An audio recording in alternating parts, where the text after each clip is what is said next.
কড়াইশুঁটির কচুরি তো সবাই করতে পারে, কিন্তু অনেকেরই করার সময় পুরটা বেরিয়ে যায়। কিভাবে না বেরোবে সেটাই দেখাবো। এই যে কচুরিগুলো আমি করেছি, দেখুন একটাও পুর বেরোয়নি। তাহলে শেষ পর্যন্ত দেখুন। প্রথমে আমি মিক্সিতে দিয়ে দিলাম কড়াইশুঁটি, আদা আর কাঁচা লঙ্কা, এটা পেস্ট করে নেব। ময়দা নিয়ে নিয়েছি, ময়দায় দিয়ে দিলাম স্বাদমতো একটু চিনি আর নুন আর একটু সাদা তেল। এবার ভালো করে মিশিয়ে নিলাম। মিশিয়ে নিয়ে জল দিয়ে আস্তে আস্তে মেখে নেব। মাখা হয়ে গেছে, এবার অল্প একটু সাদা তেল মিশিয়ে দিয়ে ঢাকা দিয়ে রেখে দেব। এদিকে পুরটা বানিয়ে নেব। প্রথমেই দিয়ে দিলাম কালো জিরে।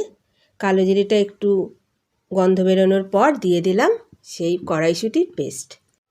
দিয়ে দিলাম স্বাদমতো নুন ও চিনি। এটা একটু মিষ্টি মিষ্টি হলে বেশি ভালো লাগবে খেতে। এবার অল্প একটু বেসন দিয়ে ভালো করে মিশিয়ে নিলাম। এটা বেসনটা কড়াইশুঁটির পেস্টটাকে শক্ত করবে আর টেস্টও বাড়াবে। এবার এই ময়দা থেকে অল্প একটু লেচি নিয়ে পুরটা দিয়ে দেব। প্রথমে আমি এই যে ওপরের দিকটা পাতলা করে নেব বাটির মতো, আর নিচের দিকটা মোটা থাকবে, তাহলেই পুরটা বেরোবে না। এইভাবে করলে একটা কচুরিও ফাটবে না, সব পুর ভেতরে থাকবে। যেই দিকটা আমি মুড়েছিলাম সেই দিকটা নিচের দিকে দিয়ে দিলাম, দিয়ে হালকা হাতে বেলে নেব। প্রথমেই খুব জোরে চাপ দেওয়া যাবে না, হালকা হাতে বেলতে হবে।